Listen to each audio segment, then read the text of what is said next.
Good morning, everyone, and welcome to Intention, Not Perfection. My name is Todd. It's a blustery, chilly morning here in San Diego, California, so I thought what better way to spend the morning than to enjoy a cup of Oaxacan coffee and make a nice batch of Chipotle sausage, chilaquiles, and a side of pinto beans. So let's go on a little plant-based adventure together, shall we? The first thing that you need to know about this recipe is that it is extremely simple and easy to prepare. But the payoff is huge because it's delicious. You need 1 can of El Pato hot tomato sauce, 1 link of the field roast Mexican Chipotle sausage, a 1/4 cup of diced white onion, and about 5 ounces, which I think is equivalent to 130 grams of tortilla chips. I've already started to heat the El Pato sauce over a medium heat. I'm going to kind of turn it up here a little bit because now I want to add the white onion and start cooking those directly in the tomato sauce. And I'm going to go ahead and also add the sausage and let that heat up a little bit. And we'll come back in a little bit and add the tortilla chips. The beans are also very quick and easy to prepare. You can use any store-bought variety of pinto beans. You can also use black beans. I'm also adding some level of spice. I've got some garlic, some onion powder, salt to taste, and some smoked chili or chili chipotle. That's going to keep the theme this morning of the chipotle. I'm going to go ahead and turn the heat on, and I like to add the beans with the water that comes with them. I like my beans a little bit more liquidy, but you can adjust that per your personal taste. I've measured out a 1/4 teaspoon of each of my spices. And I'm also going to add a little bit of nice salt, high quality salt to the beans. Go ahead and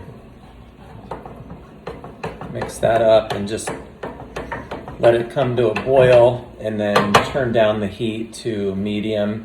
And we'll come back later, and if we want to, we can smash these up, which is the consistency that I like.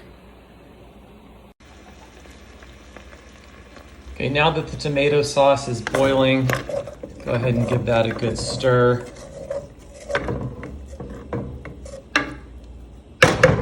And then now it's time to go ahead and add the chips. At first glance, it's going to seem like there's far too many chips for the amount of liquid that's in there. So I always give it a good stir, and you'd be surprised about how you can actually coat all of the chips in the tomato sauce. But if you need to, you can always add just a little bit of water, a couple tablespoons of water. You really want to make sure that all of the chips are well coated in the tomato sauce.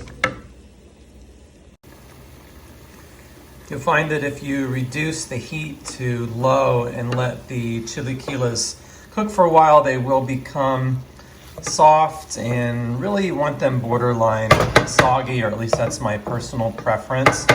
And I definitely like to add some cheese so I get the daia. My favorite is the pepper jack shreds, and so I'm going to go ahead and pour that in. Mix it in and let that melt. I find that the daia does melt quite well. Now that the beans have had a chance to boil down a little bit, I do leave the water in them. My personal preference is to leave the water in so that when I smash them, they have a nice semi-liquid consistency. And so I'll smash these down and get them to the consistency I want, and then I'm ready to spoon them onto the plate. And folks, that's pretty much it. We've got a nice full plate of Chipotle sausage, chilaquiles with our side of beans, and of course the plate is garnished with some guacamole and some habanero salsa. And you can see that it really fills up the plate. And if you use stale chips from your last trip to the Mexican restaurant or taco shop, which work just fine with chilaquiles, you're gonna find that it's a very cheap meal, but very filling and gratifying. Hopefully you've enjoyed this plant-based adventure. See you next time.